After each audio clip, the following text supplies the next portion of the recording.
The intention of this video was to review the Norco Sight, a long travel, high pivot, gravity focused all mountain bike. However, one major flaw has led me to question the bike industry as a whole and make me wonder just how often do we receive misleading information from brands and media outlets alike. This one's controversial, so leads me to the question, is honesty always the best policy?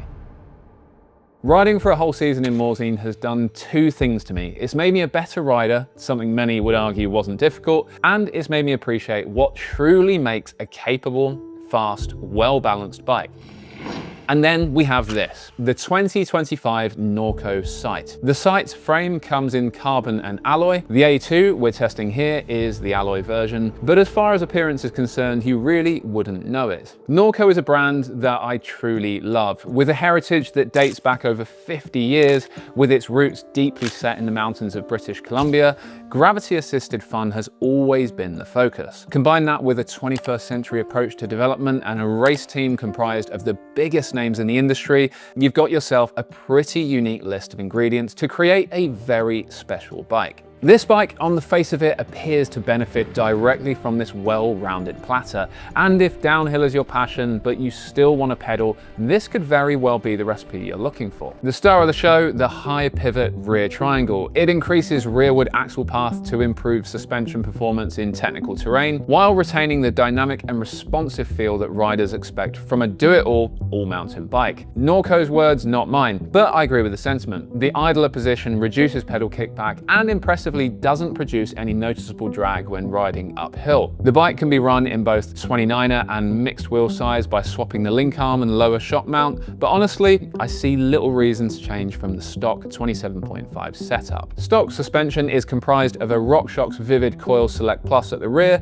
and a RockShox Zeb with Charger 3 damper up front, providing 160, 170 mile travel respectively. So far, off to a good start. However, everything else on this bike is very much a compromise of budget versus performance. To retail a bike like this from the £4,000 or $4,300 is pretty impressive. The Shimano drivetrain is full Dior, the brake set from TRP is adequate but nothing to shout about. However, a one-up cockpit is nice to see, and a set of Shimano hubs with Stan's rims wrapped in the correct Maxxis rubber shows Norco knew exactly where to maximize their tight budget constraints. Just had to come inside to open up the little box of shite that normally comes with a new bike, and in this instance, rather than just reflectors inside, we do get reflectors, but we also get a lot of very useful goodies. Tokens, stickers. I tell you what, bike brands need to do away with stickers. Nice little fender mudguard for the fork. Here comes the exciting stuff. We have a spare coil. This is a Sprindex sort of adjustable one,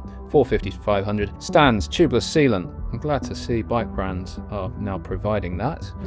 And finally, you get a nice little one-up EDC, so best get that one fitted now. Don't know why it didn't come fitted, but regardless, nice little surprise to have that. Good old Canadians, thanks for that. Small details like a bottle of Stan sealant and a one-up EDC tool in the customary box of clutter made for a nice surprise, and the rider line setup page on the Norco website is a really excellent tool for initial setup, ensuring the bike feels roughly right straight out the box. During a recent interview, even the GOAT himself recommended it to me to help establish those base settings. Norco even provided an adjustable Sprindex coil for the rear shock, although sadly even the lightest setting was too heavy for my spindly 74 kilo body. So for my first upgrade, the easiest thing to change was the rear shock to a Fox DHX with a 400-pound spring. Next, the Trans-X dropper post was switched for a Fox transfer, then the forks changed for a Grip X2 equipped Fox 38.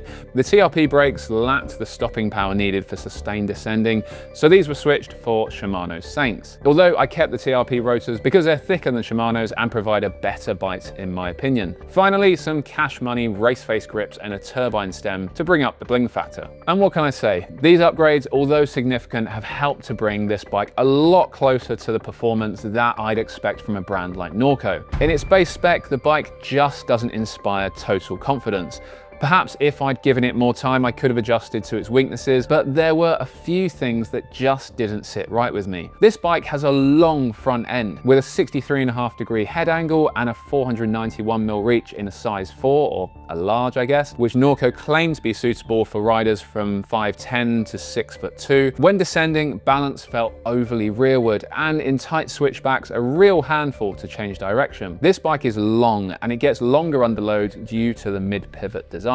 It's not all bad though. Point this thing in a straight line and it rips. And when the hill gets steeper, the rearward bias really comes into its own. Mini DH bike feel with all mounting capabilities. And it's fast, accelerating out of supportive corners and gaining speed over rough terrain with complete composure. But I've got one final gripe. This bike is heavy. I'm talking SL e-bike kind of heavy. My current build, including pedals, is weighing in at over 19 kilos. Subsequently, this bike feels completely planted in almost every situation. The bike just wants to track the ground, much like an e-bike. So if you're an e-bike rider that wants a weekend bike park cruiser, then this could be the one. For me, the Sight in its factory build, full alloy iteration, has too many compromises. In an environment where I expected this bike to shine, it's sadly fallen short of my high expectations. And that could be the issue. Maybe my expectations were too high from the very start. It's no wonder that brands often send media outlets their most expensive model, because the people riding them are used to only testing the very best. Is that a failing of the industry, or is it a reality we all have to face? So to conclude, let me take a step back. For the cost of this bike, you're actually getting a capable platform that could be built up into a bike that could compete with some top players. If you're looking for an uplift or bike park bike and like a long, stable wheelbase with a healthy amount of reach, and you find most enduro bikes too lively, then this could very well be the bike for you. Despite the high pivot design, a relatively steep seat post ensures uphill pedaling isn't a chore. However, in most people's hands, this bike will be pointed downhill for most of the time. It's long, it's stable, and it sure as hell will take a beating.